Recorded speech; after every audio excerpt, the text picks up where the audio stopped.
Meus irmãos e minhas irmãs, vos saúdo com a paz do Senhor. Sou o professor Gesiel Costa e este é o seu canal EBD em Ação. Um canal feito especialmente para você, professor, professora, aluno, aluna, a todos os amantes e simpatizantes da Escola Bíblica Dominical. O objetivo do canal é ajudar com subsídios, dar norte para o seu plano de aula, para o seu plano de ensino, para que o professor possa fazer uma aula enriquecida com subsídios, com assuntos que venham chamar a atenção dos nossos alunos. Portanto, eu convido a você que não conhece ou ainda não se inscreveu no nosso canal e está acessando pela primeira vez o canal EBD em Ação, inscreva-se no nosso canal. E depois de inscrever-se, dê um joinha, clique no sininho aí, porque cada vez que você clicar no sininho, toda vez que eu postar vídeos novos aqui relativos às lições da Escola Bíblica Dominical, você vai receber uma notificação, como se alguém estivesse te dizendo, corre no canal que tem vídeo novo. Aí você vai acessar em primeira mão esses vídeos novos, vai assistir, vai comentar, vai divulgar, vai compartilhar e vai dar um joinha. Portanto, seja bem-vindo ao canal EBD em Ação.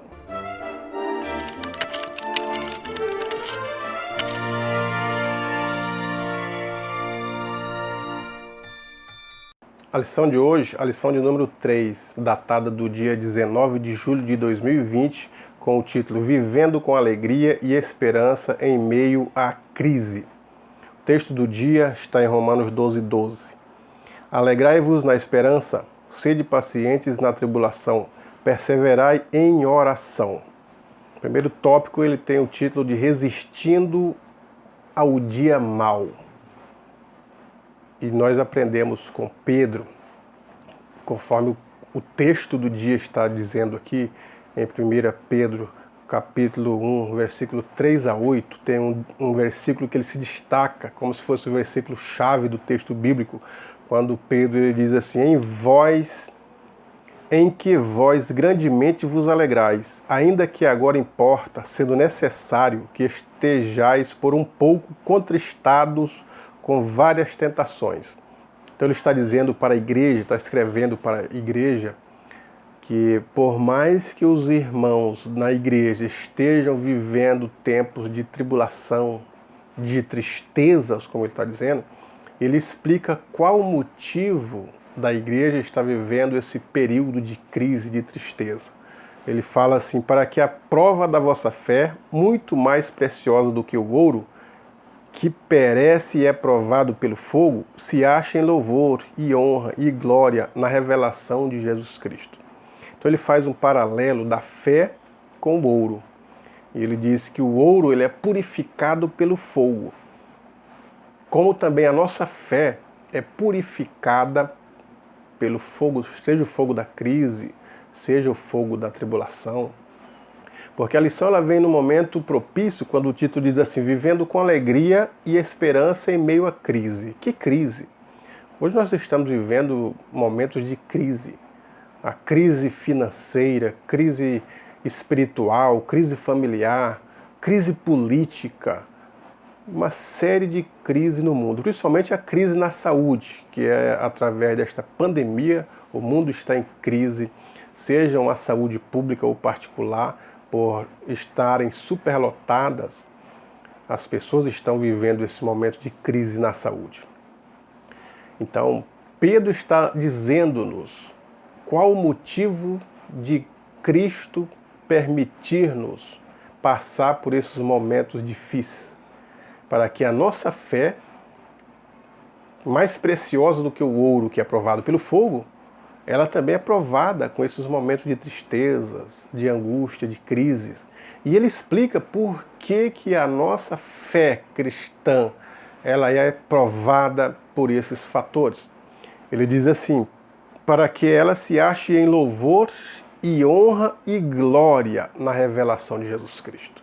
Então a nossa fé, ou a nossa vida cristã, ela é provada através das crises para podermos louvar a Deus, para podermos honrar a Cristo, para podermos glorificá-lo. Porque nós não devemos glorificar, honrar e louvar a Deus só quando estamos com saúde, com tranquilidade, na prosperidade. Aí que devemos louvá-lo, não. Às vezes, na ausência da saúde, na ausência da prosperidade, na falta delas, nós também devemos louvar a Deus, honrar a Ele e adorá-lo, glorificá-lo, como diz Pedro. Ele está dizendo o louvor, a honra e a glória, quando a fé é provada como o ouro é provado pelo fogo. E um exemplo bem claro disso é a vida de Jó, porque o diabo apostava que Jó louvava, honrava, glorificava e servia ao seu Deus porque era rodeado de bens. E Deus, sabendo do coração de Jó e do homem, que é possível o ser humano servir, honrar, louvar o seu Deus sem ter nada em troca, ele permitiu que o inimigo tocasse em tudo que Jó tinha. E o texto diz que quando tudo foi destruído, inclusive os filhos, ele perde os filhos, Jó louvou, adorou ao seu Deus.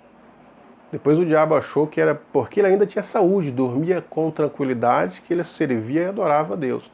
E Deus permitiu que o inimigo tocasse na saúde de Jó. E mesmo assim o texto bíblico vai dizer que Jó não pecou, nem com suas palavras. Mas foi fiel em tudo, continuou louvando, honrando e glorificando, que é os 3 propósitos que Pedro diz aqui, por qual nós passamos por estes momentos difíceis. Passamos por isso para louvar a Deus, para honrá-lo e glorificá-lo.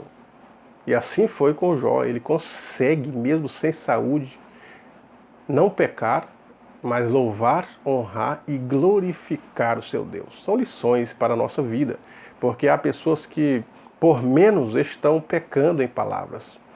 Por menos do que Jó, estão blasfemando. Por menos do que Jó passou, estão deixando o seu Deus. Então, a lição ela vem no momento que nos ajuda a superar essas angústias, esses momentos difíceis. E ainda no primeiro tópico, o primeiro ponto, abatidos, mas não destruídos. Aí nas palavras de Paulo para a igreja de Corinto, ele alegra a igreja dizendo que nós sim podemos nos entristecer, mas não viver uma vida de tristeza. Podemos até desanimar, mas não viver uma vida desanimada, porque nós recebemos palavra como a de Jesus. Tem de bom ânimo. Aí reanimamos novamente para a caminhada espiritual. Não significa, como alguns têm pregado mundo afora, dizendo que o cristão não pode passar por tribulação, que o cristão não pode adoecer, que o cristão não passa pela crise, que o cristão não entristece, agora é só vitória, é só vitória, é só vitória. Paulo está dizendo que não, que nós podemos até se entristecer, mas não viver uma vida toda de tristeza, porque o texto bíblico diz assim, que o choro pode durar uma noite, mas a alegria ela vem pela manhã, quer dizer, é passageira. A vida de dor é passageira, logo passa. A vida de tristeza é um momento, é momentânea, logo vem a alegria. A vida de angústia é passageira, logo vem a tranquilidade. A vida de crise, ela é um momento só, é passageira. Daqui a pouco vem a bonança, vem o mar revolto, para, se acalma, fica tudo tranquilo. É isso que Paulo está ensinando aos irmãos de Corinto, que nós aprendamos com as lições de Paulo. No segundo ponto, o comentarista ele fala da felicidade à luz da Bíblia, sobre a questão da bem-aventurança, o que é ser feliz biblicamente. Ele coloca alguns pontos a desfrutar das bênçãos de Deus, do favor de Deus, ter o amor de Deus, ter o cuidado de Deus. Ele traz aqui alguns comentaristas, como Stanley Orton, que fala sobre o que era uma vida de felicidade, totalmente diferente do que o mundo e a mídia diz que é. Para a mídia, para o mundo, ser felicidade é ter mansões, ter dinheiro, ter fama, ter vários amigos, ter carrões e desfrutar de tudo que a vida oferece. Mas observe que nós percebemos que há pessoas que têm casas, que têm mansões, que têm carros importados, que têm muito dinheiro no banco, mas eles tiram a própria vida, dão cabo à sua própria vida. E nós perguntamos, aonde está a felicidade dessas pessoas? Não está no que eles possuem? Aonde que está o maior índice de suicídio no meio da juventude? É no Japão. No Japão é alta tecnologia, a economia perambula, está entre os melhores países do mundo, o índice de vida, o índice de emprego, economia estável. E por que que há jovens, por que que há ricos que ainda dão cabo na sua vida? Porque entendemos que a felicidade não está relacionada apenas aos bens materiais, mas ela está relacionada à nossa vida interior, ao nosso eu interior, ao nosso homem interior. A alma e o espírito, eles precisam de algo que é muito mais do que matéria. Porque a alma e o espírito, elas são imaterial, são algo espiritual. Então elas vão além da transcendência, elas não estão neste mundo da matéria. A alma, para ser feliz, precisa de um relacionamento maior, espiritual, que isso é através da koinonia, da comunhão com o nosso Deus, ou da vida intrínseca através do Espírito Santo de Deus. Quando o Espírito Santo de Deus vem morar em nossa vida, toma conta do nosso eu, ele dominando as faculdades do espírito, as faculdades da alma, a alma vai se completar, o espírito estará completo, porque o Espírito de Deus está dentro de nós. Aí a verdadeira paz está presente, a verdadeira felicidade está presente. Às vezes podemos não ter nada de bens materiais. Há pessoas que são inteiramente pobres, mas que leva uma vida de zelo, de alegria em meio à pobreza. Jesus Cristo disse: os pobres sempre tendes convosco. Então os pobres podem ser felizes com o que têm, porque quem tem Jesus tem tudo. E às vezes quem tem tudo materialmente não tem nada por não ter a presença de Deus. No terceiro ponto do primeiro tópico, o comentarista fala da alegria em meio à crise e cita Paulo e Silas, que estavam vivendo em prisões naquele momento por pregar o Evangelho. E além de estarem presos, com os pés presos, haviam sofrido em seu corpo o castigo determinado pelos cidadãos romanos. Haviam sido castigados, surrados. Mas o texto diz que eles estavam cantando alegremente. Então observe que eles tiram a alegria em meio a essas circunstâncias desfavoráveis. Por que é que eles estavam alegres se eles haviam sido surrados, estavam presos e talvez estavam condenados à morte? Por que é que eles vão cantar, louvar, exatamente pelos mesmos motivos que Pedro disse aqui na leitura bíblica em classe? Que é a nossa crise, ela serve para aperfeiçoar a nossa fé, para louvar, para honrar e para glorificar a Deus. Tem um outro texto da Bíblia que eu acho extremamente interessante para este ponto, que Pedro e João estavam pregando o Evangelho. Eles falavam de Jesus, que é o caminho, e falavam do caminho que Jesus pregou. Eles foram levados ao sinédrio, apanharam duramente, foram castigados, e alguns sugeriram até matá-los. Mas Gamaliel disse: varões, vamos ver o que acontece com esses homens. Tinha um tal de Teudas, teve um número expressivo de discípulos, mas ele morreu e acabou-se, se dispersaram os seus discípulos. Veio um outro Judas dizendo também que era o Messias, arrebanhou uma grande multidão. Ele morrendo, dispersou-se os seus discípulos. Agora veio este tal de Cristo. Morreu, vamos esperar para ver o que acontece. Se a obra for de Deus, ela continuará. Se não for de Deus, ela acabará. Então resolveram só castigar Paulo e João. E disseram para eles: vocês podem ir, estão libertos. Mas tem um detalhe: nunca mais fale sobre o nome deste homem, nunca mais fala sobre o caminho, nunca mais fala sobre o nome de Jesus. E eles, olhando para o sinédrio, Pedro levantou e disse: olha, não existe outro nome dado entre os homens pelo qual devamos ser salvos, nem no céu, nem na terra, nem embaixo da terra, a não ser o nome de Jesus. E o texto diz assim, que eles saíram alegres por ter sofrido um pouquinho pelo nome de Jesus. Eles reconheciam que Cristo fez muito mais por eles, que Jesus sofreu muito mais para que eles tivessem a paz, a alegria, a certeza, a esperança. Eles achavam que sofrendo um pouquinho por Jesus já estava bom demais, já estavam alegres, porque estavam sofrendo pelo nome de Jesus que deu a vida por eles. Então por que que o cristão ele passa pela prova dando glória a Deus, como diz o hino? Que com o coração contrito e abatido não despreza o Senhor. Que é possível, em meio aos momentos de dificuldades, louvar a Deus, adorá-lo, honrá-lo. Porque ele entende que felicidade vai além das crises. Que alegria vai além da crise. Então por isso que nós entendemos o que é a paz, o que é a alegria, o que é o louvor a Deus. Alguém conta que foram chamados alguns artistas para pintarem representando o que seria paz. Alguns pintou um campo muito tranquilo, muito calmo, com árvores, com gramas verdejantes, e disse que aquilo seria paz. O outro pintou a paz representada num céu muito calmo, sem o vento, com as nuvens tranquilas, algumas aves voando tranquilamente. Mas um outro pintou uma cachoeira com as águas revoltadas. E aquelas águas batiam nas árvores que estavam embaixo, os galhos balançavam para lá e para cá.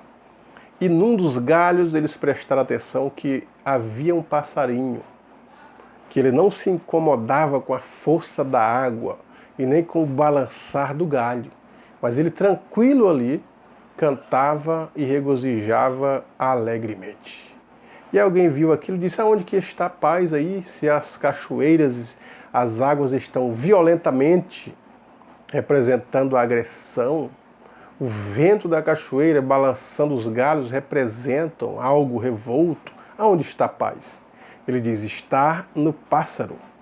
Mas por que que a paz está no pássaro? Ele falou: em meio à tribulação, em meio à cachoeira, em meio ao vento, em meio ao galho balançando para lá e para cá, ele está tranquilo. Ele está cantando porque ele tem paz. A paz, ela não está representada nos momentos calmos.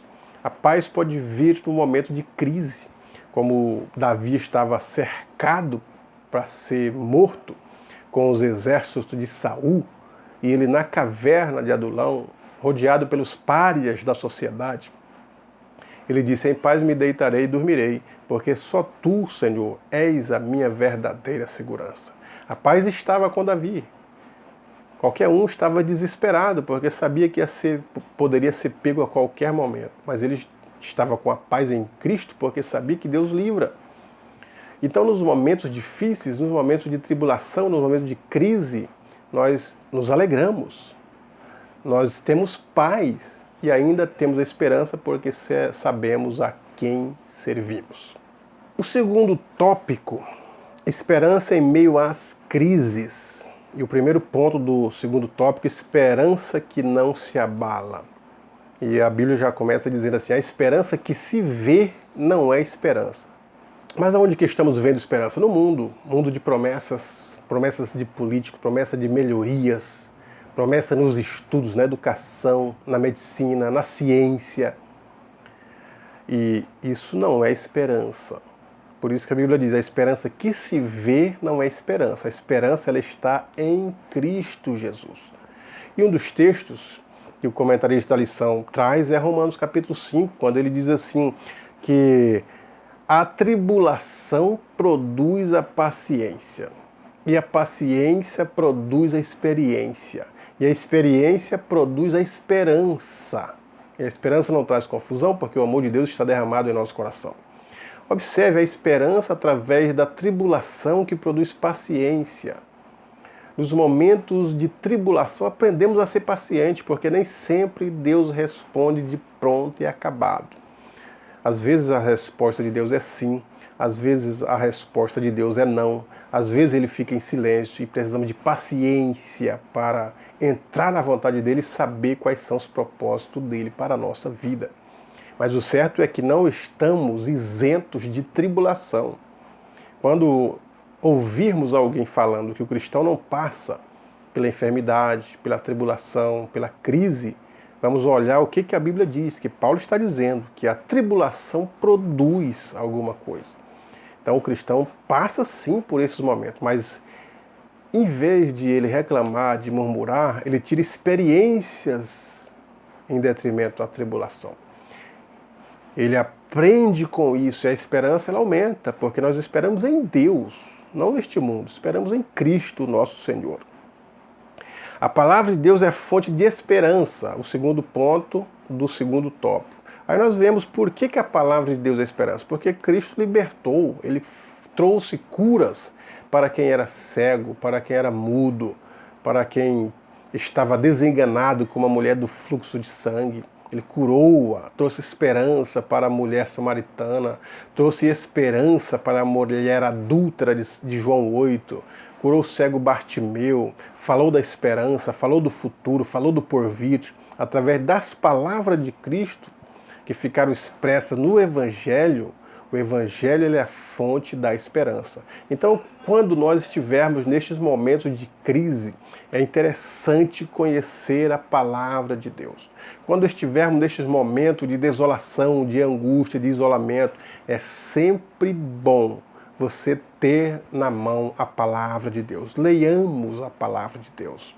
Meditamos na palavra de Deus, porque estas palavras nos renovam. Essas palavras nos traz esperança. E nós aprendemos a confiar em nosso Senhor Jesus Cristo. E o terceiro ponto do segundo tópico é crescimento nas adversidades. Isso faz-nos crescer. À medida que nós vamos calejando com as dificuldades, nós vamos tendo um crescimento, vamos tendo um amadurecimento, é chamado de maturidade cristã, crescimento espiritual. Nós vamos aprendendo a confiar em Cristo. A fé também é acrescida nesses momentos. A esperança é aumentada e nós cada dia mais criamos raízes no Evangelho, aprendemos a confiar e a nossa dependência de Deus ela é maior. Por isso que há um crescimento na nossa vida. Por isso que é interessante os cristãos ter história, ter experiência, ter a sua própria experiência com Deus, experiência de fé, de dificuldade, de momentos de desenganos, para que podemos também ajudar outros que estão começando a caminhar na fé cristã. Nós devemos ensinar outras pessoas e estar arraigados em Cristo, cada vez mais próximo de Cristo, em meio às crises. O terceiro tópico, a bem-aventurada esperança. A bem-aventurada esperança do crente é nesse terceiro tópico, falar uma esperança única e incomparável, primeiro ponto. Qual que é a esperança única? É que só em Deus há paz. Só em Deus há uma vida além desta que levamos. Se existe algo para melhorar a nossa vida, é as promessas de Deus. Não vamos estar acreditando que o mundo de agora em diante ele vai virar mil maravilhas com as promessas políticas, promessas filosóficas, promessas da ciência, que não vai. A Bíblia diz o contrário. Nos últimos dias da porta da graça, ela diz, surgirão tempos difíceis, tempos trabalhosos. Então não tem uma melhoria aqui. Cada vez mais próximo ao arrebatamento da igreja, as dificuldades aumentarão, as crises aumentarão. Como diz o texto da Bíblia, ouvirei de guerra, rumores de guerra, pestes, terremotos em vários lugares. Nós estamos vivendo este momento de pestes assolando o mundo. Um vírusinho colocando em xeque a saúde, a economia, a inteligência, a ciência. Então são esses momentos que nos fazem esperar em Deus, olhar para o futuro e não para o agora. E é assim que nós devemos projetar a nossa vida para estar com Cristo numa vida além, que Deus prometeu a felicidade plena no porvir. Uma vida, uma morada no porvir e não agora. Por mais que possamos desfrutar da natureza que Deus deixou, das bênçãos que Deus deixou, mas a plenitude de todas as bênçãos, de toda a felicidade, de toda a paz e a ausência de crise e de mal, ela estará no porvir com Deus. Só assim nós devemos caminhar nessa vida, desfrutando daquilo que nós podemos, através do nosso trabalho, daquilo que Deus proporcionar para a nossa vida financeira. Devemos gozá-las, mas com a mente no porvir. Não arraigar a nossa fé aqui, a nossa esperança aqui, porque a esperança que se vê não é esperança. A esperança em Deus que é a grandiosa esperança. As promessas são divinas. As promessas são da Bíblia e não as promessas que nós temos ao nosso redor, mas através da Bíblia Sagrada. E o segundo ponto do terceiro tópico diz que o mundo precisa dessa esperança, porque nós já percebemos que as promessas políticas já estão desacreditadas. As pessoas já desacreditam. Sabe que os políticos são como que se fossem iguais. Não pode fazer nada mais além. Cada vez mais a situação piora. As promessas da ciência de melhoria, quando eles descobrem a vacina ou a cura ou a amenização de uma doença, já surgem outras 3, 4 sem cura ou sem vacina. Quando eles estão estudando e de repente já surgem outras e outras. Então as esperanças neste tipo de situação na saúde também as pessoas já estão desacreditando. Por isso que o mundo precisa desta esperança que trilhamos. A esperança do céu, a esperança em Deus. É a única esperança que é plausível, a única esperança que é palpável, que é desejável, que é real. E nós precisamos levar a esperança que é Cristo, porque ela já começa aqui com Cristo. Quando temos Cristo, temos a certeza, podemos ser curados aos milagres, aos dons. Então nós devemos levar a esperança de Cristo para esse mundo perdido. As pessoas já estão correndo para fontes erradas. As pessoas estão indo para as religiões, e as religiões não fazem nada. As pessoas se apegam na ciência, na filosofia, em bens materiais, no dinheiro. E isso não é a fonte exata da esperança e da saída para as crises. As pessoas precisam de algo mais palpável, mais real. E é aqui que a igreja tem um papel de apresentar a Cristo, de apresentar a sua palavra para as pessoas. Eles precisam de esperança, o mundo precisa de esperança. Então nós temos a palavra de esperança.